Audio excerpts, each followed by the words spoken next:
Doctor सैली, अगर बात करें शिशु को किस तरह के लाभ होते हैं, एक तो आपने बताया कि इन्फेक्शंस का खतरा कम हो जाता है अगर स्तनपान कराया जाए, इसके अलावा उसी समय और लॉन्ग टर्म की अगर बात की जाए, क्या फ़र्क आप देखते हैं जिन शिशुओं को स्तनपान कराया गया बनस्पत उनके जिनको नहीं करवाया गया, फ़र्क क्या होता है? बहुत फ़र्क है दोनों में।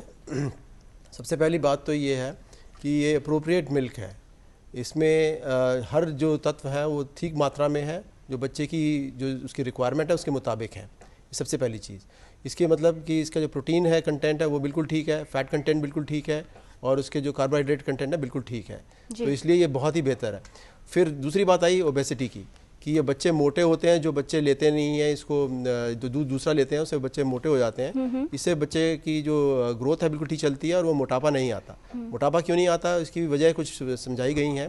सबसे प्राइमरी कॉज ये है कि जब आप डब्बे का दूध देते हैं या कोई और दूध देते हैं, तो अगर ग्लास में दिया या बोतल में दिया या किसी चीज़ में दिया तो आपकी ये एक टेंडेंसी रहती है कि उसको ख़त्म कर दे, बच्चा ख़त्म कर दे। जबकि जब छाती से दूध लेगा बच्चा, माँ का दूध लेगा, तो बच्चे का अपना सेल्फ कंट्रोल हो जाएगा और वो जानता है जो उसकी रिक्वायरमेंट है उसके मुताबिक चलता है। तो इसलिए ओबेसिटी की बहुत ही कम इंसिडेंस होता है जब ये दूध दिया जाता है। जी, और ख़ास तौर पर डॉक्टर सैली, बॉटल फीडिंग को आप हमेशा डिमोरलाइज करते हैं, उसके क्या खतरे हैं, आपसे विस्तार से जानना चाहेंगे। सबसे पहले तो ये हुआ कि ओबेसिटी नहीं होगी इन बच्चों में। ये बच्चों को देखा गया है कि इनके 7 पॉइंट्स तक इनकी जो IQ है वो ज़्यादा बेहतर होता है, यानी कि बच्चे ज़्यादा इंटेलिजेंट माने जाएंगे। तो इनकी इंटेलिजेंस अगर देखा जाए, दोनों में कंपैरिजन किया जाए, एक बच्चा जो स्तनपान पे रहा है और एक बच्चा जिसको बॉटल फीड दी गई है या दूसरा दूध दिया गया है, तो उसमें इंटेलिजेंस में भी फ़र्क है। इसके अलावा फिर बीमारियों के अगर देखा जाता है तो बीमारियों में बहुत ही अंतर आता है। इन्फेक्शंस के अलावा जो कुछ और लाइफस्टाइल डिजीज़ हैं वो भी बड़ी कम हो जाती हैं। जैसे डायबिटीज़ है, डायबिटीज़ इन बच्चों में कम होती है, हाइपरटेंशन बच्चों में कम होगी, कॉरोनरी आर्टरी डिजीज़ इन बच्चों में कम होगी। फिर इसके अलावा एलर्जिक फिनोमेना जो है वो देखे गए हैं, एलर्जिक फिनोमेना इनमें बड़े कम होते हैं। जैसे कि डर्मेटाइटिस देखा गया है कि 3 महीने तक अगर बच्चे को आप दूध देते हैं, केवल स्तनपान दिया जाता है, तो उसको 3 महीने तक बिल्कुल ही एलर्जिक डर्मेटाइटिस होने का कोई सवाल ही नहीं उठता। उसको अगर एक्सटेंड करते हैं 6 महीने तक तो एलर्जिक डर्मेटाइटिस तभी वो भी नहीं होगी। पर अगर 3 महीने पे अगर आपने साथ में उसको ऐड कर दिया, कोई और फूड दे दिया, तो एलर्जिक डर्मेटाइटिस होगी, पर उसका जो एक्सटेंट है वो थोड़ा कम रहेगा। तो ये डर्मेटाइटिस का फ़ायदा हो गया। इसके अलावा फिर कुछ GIT की डिजीज़ हैं, जैसे कि अल्सरेटिव कोलाइटिस हुआ, क्रोन्स डिजीज़ हुआ, ये सब के सब कम होते हैं। फिर देखा गया है कि बच्चों को साइकोटिक्स जो होते हैं, साइकोसिस वगैरह की इंसिडेंस कम होता है। तो मोटे तौर पे हर बीमारी का समाधान हो जाता है इस स्तनपान से। और एक सिंपल वे है, जितनी लंबी लिस्ट बताई है उससे तो ये साबित होता है कि कोई भी ऑप्शन या कोई भी ऐसी स्थिति नहीं है जिसमें बच्चे को स्तनपान नहीं कराया जाए, इतनी सारी बीमारियों से बचाव हो सकता है। चर्चा को आगे बढ़ाएं। एक बात जो बड़ी महत्वपूर्ण डॉक्टर अनीता जो रहती है वो ये कि कब तक स्तनपान बच्चे को कराना चाहिए, क्योंकि शुरुआत तो आपने बता दी कि 1 घंटे के भीतर भीतर कराना है, कब तक, वो अवधि कब तक होगी? देखिए, ये मार्गदर्शिका दी गई है, रिकमेंडेशन दी गई है कि हमें 2 साल तक तो मिनिमम बच्चे को, माँ को अपना दूध पिलाना ही है, और अगर वो इससे ज़्यादा भी पिलाना चाहती है तो बहुत अच्छी बात है। लेकिन 6 महीने तक सिर्फ अपना दूध पिलाना है, पानी भी नहीं देना है, और 6 महीने के बाद उसके विकास के लिए, बच्चे के विकास के लिए कुछ ठोस आहार भी स्तनपान के साथ साथ शुरू करना। माफ कीजिए, यहाँ पर आपसे एक सवाल बनता है, वो ये कि 6 महीने तक आपने कहा कि सिर्फ माँ का दूध और कुछ भी नहीं। बहुत से ऐसे इलाके हैं जो गर्म हैं, गर्मी का मौसम है, बड़ों का मुंह सूखने लगता है तो लगता है बच्चे को भी प्यास लगी होगी, तो क्या पानी भी नहीं देना है? हाँ, पानी भी नहीं देना है, क्योंकि माँ जानेंगी, जिन्होंने भी अपने बच्चे को दूध पिलाया है या जो पिलाएंगी, कि जो माँ का पहला दूध होता है वो पतला होता है काफ़ी, उसको 4 मिल्क कहते हैं, और उसमें पानी की मात्रा जितने हमारे बच्चे को, चाहे किसी भी देश में प्रदेश में हो, चाहे बहुत गर्मी पड़ती हो, उसके हिसाब से ही प्रकृति ने अपने आप बनाया हुआ है माँ का दूध। तो इसीलिए कहते हैं माँ का दूध उसके बच्चे के लिए और डब्बे का दूध सारे बच्चों के लिए। तो इसलिए पानी उसमें काफ़ी होता है, और बाद के दूध में एनर्जी और सारा तंदुरुस्ती के लिए उसका थिक मिल्क होता है, गंगू वाला जो खास ठेस जो कहते हैं कि सामने से लेके आए हैं जी, तो वो दोनों ही अगर वो पिला रही है तो उसके बच्चे को पूरा पानी मिलता है, चाहे कितनी भी गर्मी हो। ऊपर से पानी की और अगर गर्मी है या कुछ मौसम के अनुसार क्या दूध पिलाने की आवृत्ति, फ्रीक्वेंसी कम या ज़्यादा भी करने की आवश्यकता है या कोई ज़रूरत नहीं? नहीं, अगर 3 महीने तक 8 से 10 बार वो दूध पिला रही है तो उसी में उसकी पानी की मात्रा भी उसी के अकॉर्डिंगली, टेम्परेचर के अकॉर्डिंगली माँ के दूध में अपने आप ही आ जाती है। जी डॉक्टर सैली, वो डिब्बे के दूध के बारे में अभी आप कुछ कहना चाह रहे थे? मैं ये कहना चाहूँगा कि नहीं, माँ का दूध बच्चे के लिए, सबके लिए, और बच्चे का दूध, बच्चे को माँ का दूध ही देना है और दूसरा दूध को देने की मतलब नहीं है। जी डॉक्टर अनीता, जो हमारे अभी कॉलर थे डॉक्टर वर्मा, उन्होंने ये कहा कि कौन सी स्थिति है जिसमें बच्चे को माँ स्तनपान न कराए। सबसे पहले तो आपसे ये जाने कि क्या कोई ऐसी स्थिति है जिसमें बच्चे को स्तनपान न कराया जाए? देखिए, मैसेज तो यही जाना चाहिए कि कोई भी ऐसी स्थिति नहीं है जिसमें बच्चे को दूध ना पिलाया जाए, लेकिन एक दो चीज़ें हैं, जैसे अगर माँ एंटी कैंसर ड्रग पे है या फिर उसको रेडियो एक्टिव कोई चीज़ें मिली, जैसे I-131 तरह की कोई चीज़ें हैं, उन केसेस में माँ दूध नहीं पिलाएगी। ईमेल आया है और वो एग्जैक्टली यही बात पूछ रहे हैं। वो ये जानना चाहते हैं कि इनकी पत्नी को बच्चे के जन्म के बाद टाइफाइड हो गया था और ये कह रहे हैं कि वो फीड करा सकती है कि नहीं करा सकती, क्योंकि डॉक्टर्स ही अलग अलग ओपिनियन दे रहे हैं। 100% फीड देनी चाहिए और देना ही पड़ेगा।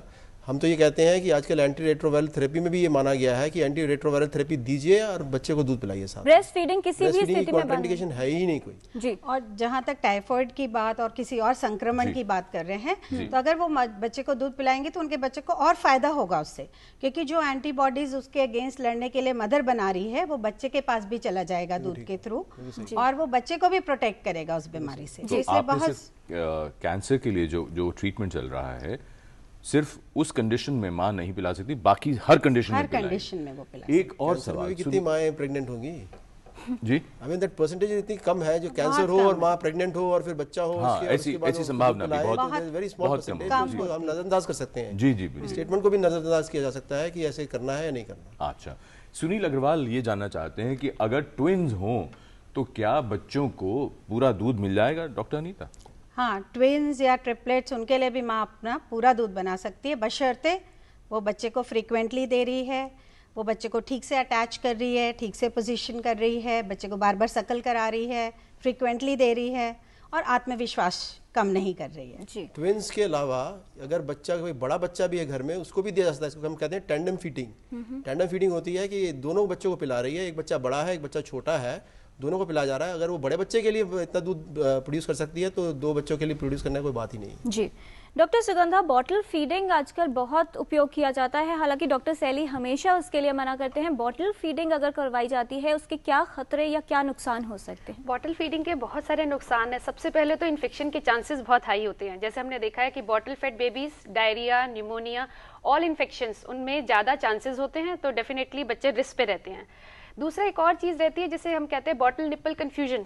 जब बच्चे ब्रेस्ट से दूध पीते हैं तो बच्चे को खुद मिल्क एक्सट्रैक्ट करना पड़ता है, वो अटैच करता है, दबाता है, फिर दूध निकलता है। बॉटल से दूध अपने आप ट्रिकल करता है, तो वो कंफ्यूजन भी उनको हो जाता है, तो बच्चे बाद में ब्रेस्ट फीडिंग लेने में बहुत तंग करते हैं, तो वो कंफ्यूज हो जाते हैं कि दोनों का मैकेनिज्म अलग है। तो इन रीजन से बॉटल फीडिंग बिल्कुल, कई मदर्स कहती है एक ही बार देते हैं हम, बट एक बार भी इंट्रोड्यूस करना बच्चे के लिए बहुत नुकसानदायक हो सकता है। इसलिए बॉटल फीडिंग बिल्कुल भी इंट्रोड्यूस बच्चे के केस में नहीं करनी चाहिए, उसको इन्फेक्शन से बचाने के लिए और सक्सेसफुल लैक्टेशन के लिए। और बोतल को साफ करना वो एक अपने आप में बड़ा झंझट, और उसके साथ साथ बोतलों में दूध भर के पूरे दिन ट्रैवल करना, दूध की क्या हालत हो जाए और उसके बाद वो बोतल गिरती रहती है, दूध का दही बन जाता है, दूध का दही बन चुका होता है और माँ बाप को नहीं पता चलता क्योंकि वो तो नहीं पी रहे होते, उनको पता ही नहीं। और हमारे एक दर्शक विनोद हैं बेंगलुरु से टेलीफोन लाइन पर। विनोद जी, आपका बहुत स्वागत, पूछें सवाल। जैसे बच्चा होने के घंटे के बाद दूध पिलाना चाहिए? 1 घंटे के अंदर 1 घंटे के अंदर। कार्यक्रम में ये बात बार बार आई है कि जन्म के 1 घंटे के भीतर ही तुरंत दूध पिलाना है बच्चे को। जी, और आज और थोड़ा सा we can expand this on. ये कुछ लोग समझते हैं कि अगर सिजेरियन हुआ है तो नहीं करा सकते। हम इस हद पे जाते हैं कि हम कहते हैं सिजेरियन के बाद भी बच्चे को विदिन 1 आवर छाती पे लगा देना चाहिए। इसमें आपको चाहिए कि कोई मदद कर दे माँ की, क्योंकि मदर को चाहे एनेस्थीसिया हो रखा है, एनेस्थीसिया से she is just coming out, तो उस टाइम पे कोई अगर मदद करे तो 1 घंटे के अंदर इवन माँ जो सिजेरियन के बाद में भी दूध पिला सकती है। जी डॉक्टर अरविंद सैली, सिजेरियन की एक बात आई कि अगर सिजेरियन हुआ है तब कुछ समस्या हो सकती है, इसके अलावा कौन सी आप प्रॉब्लम्स बताना चाहेंगे जिसके अंदर बच्चे को माँ का दूध नहीं मिल पाता या कहीं ना कहीं कुछ समस्या आती है? एक तो बात हम पहले ही कर चुके हैं कि प्रीटर्म बच्चा है तो उसमें दिक्कत वाली बात है। इसके अलावा अगर मदर की कंडीशंस कुछ होती हैं जिसकी वजह से दूध में आने में दिक्कत हो जाती है, उसमें इन्वर्टेड निपल्स हैं एक, उसके बाद में क्रैक निपल्स हैं, इसके अलावा रेट्रोवर्टेड निपल्स हैं, इसके अलावा इंगॉज ब्रेस्ट हो जाते हैं, अगर ये बच्चा दूध नहीं ले पा रहा तो माँ की छाती में दूध भरता रहता है और उसकी वजह से मदर का पेन होती है। फिर breast abscess is another condition जहाँ पे प्रॉब्लम आ सकती है। इसके अलावा बच्चे के अंदर कंडीशन हो सकती हैं, या बच्चे का क्लेफ्ट पैलेट है, बच्चे का तालू नहीं बना हुआ, उसकी वजह से हो गया, या बच्चे का जो होंठ कटे हुए हैं तो उसकी वजह से अगर बच्चा नहीं सक कर पा रहा, तो ये थोड़ी सी कंडीशन है जिसमें ये हो सकता है। पर इसमें भी हमारे पास समाधान है जिसमें हम एक्सप्रेस ब्रेस्ट मिल्क कहते हैं, बच्चे को दूध, माँ का दूध निकाल के बच्चे को दिया जाता है, जिसको कि हम विस्तार से बात करिए जा सकते हैं। जी डॉक्टर अनीता, आप एक तो पर्याप्त दूध नहीं बन रहा ऐसा कुछ माओं को लगता है, तो क्या इसमें आपने अटैचमेंट की बात कही थी, क्या किस तरह की पोजीशन है या कैसे दूध पिलाया जा रहा है उसका भी कुछ कहीं ना कहीं फ़र्क पड़ता है, या किस तरह से होना चाहिए? हाँ, इस दूध पिलाने के तरीके के में भी बहुत फ़र्क पड़ता है और इसमें दो बातें बहुत इंपॉर्टेंट हैं, एक अटैचमेंट और एक पोजीशन। तो पोजीशन तो हम माँ की पोजीशन और बच्चे की पोजीशन की बात करते हैं। तो माँ को बहुत कंफर्टेबल होना चाहिए ताकि वो थके ना और आराम से बैठे टेक लगा के। और माँ जो है लेटे लेटे भी, अभी जो बात हो रही थी सिजेरियन की, कि लेट कर भी जब वो लेटी हुई है, करवट नहीं बदल सकती है, तब भी वो लेटे लेटे बच्चे को दूध पिला सकती है, कोई भी भ्रांति नहीं है इसके बारे में। और अब मैं इस डमी से आपको बताऊंगी कि पोजीशन, बच्चे की पोजीशन में हमें क्या क्या ध्यान रखना है। जी। एक तो बच्चा जो है स्ट्रेट लाइन में होना चाहिए, बटक से सपोर्टेड होना चाहिए, माँ के बहुत पास होना चाहिए, और जो ये छाती है, जो इसकी नाक है, ये निप्पल के तरफ होनी चाहिए, जिससे देखा गया है कि बच्चे कैमरे का की तरफ दिखा दीजिए जो इस नाक है बच्चे की, वो ब्रेस्ट की निप्पल की तरफ होना चाहिए। और इन चारों बातों से देखा गया है कि अटैचमेंट जो है बच्चे का बहुत अच्छा होता है। अब अटैचमेंट की बात करें कि अटैचमेंट में क्या इंपॉर्टेंट है, तो देखा गया है कि जो ये काला भाग है, ज़्यादातर माएँ समझती हैं कि शायद बच्चे को निप्पल से ही दूध लेना है जी, लेकिन ये जो काला भाग है, यहाँ पे ज़्यादातर ग्रंथियाँ होती हैं जिनमें कि दूध की थैलियाँ होती हैं। तो अगर बच्चा इन सारों को लेगा तभी वो बच्चा ज़्यादा दूध पी पाएगा। तो अटैचमेंट में चार बातें इंपॉर्टेंट हैं। अगर हम देख रहे हैं बाहर से कि बच्चे का ये मुंह में सारा काला भाग, ज़्यादा से ज़्यादा काला भाग बच्चे के मुंह में हो, बच्चे की ठोड़ी जो है यहाँ से छाती से जुड़ी हुई हो, बच्चे का मुंह काफ़ी बड़ा खुला हुआ हो, अगर बड़ा खुला नहीं होगा तो नेचुरली फिर वो निपल पे लटक जाएगा, और उसका जो है लोअर लिप जो है वो बाहर की तरफ हो, तो तभी हम कहते हैं कि उसका गुड अटैचमेंट है। तो पोजीशन और अटैचमेंट की पूरा दूध मिलने के लिए बहुत इंपॉर्टेंस है, और तभी वो बच्चा ज़्यादा सक कर पाएगा और ज़्यादा प्रोडक्शन ऑफ मिल्क हो पाएगा जी। कोई और देखा गया, जो मैंने स्ट्रेट बात कही बहुत इंपॉर्टेंट है। मैं ज़रा सा दर्शकों को बताना चाहूँगी कि अगर मैंने इस बच्चे को नहीं पकड़ा हुआ है और मैंने सिर्फ ऊपर से पकड़ा हुआ है, तो मैं क्या कर रही हूँ, देखिए क्या हो रहा है, बच्चे की जो है गर्दन मुड़ जा रही है, और अगर मैं ऐसे गर्दन मुड़ के कुछ खाना पीना खाऊंगी तो वो बच्चा थक जाएगा और पूरी तरह से, और माँ कहती थोड़ी देर में छोड़ देता है, बार बार भूखा हो जाता है। तो ये बहुत ज़रूरी है कि पोजीशन और अटैचमेंट का ध्यान रखा जाए।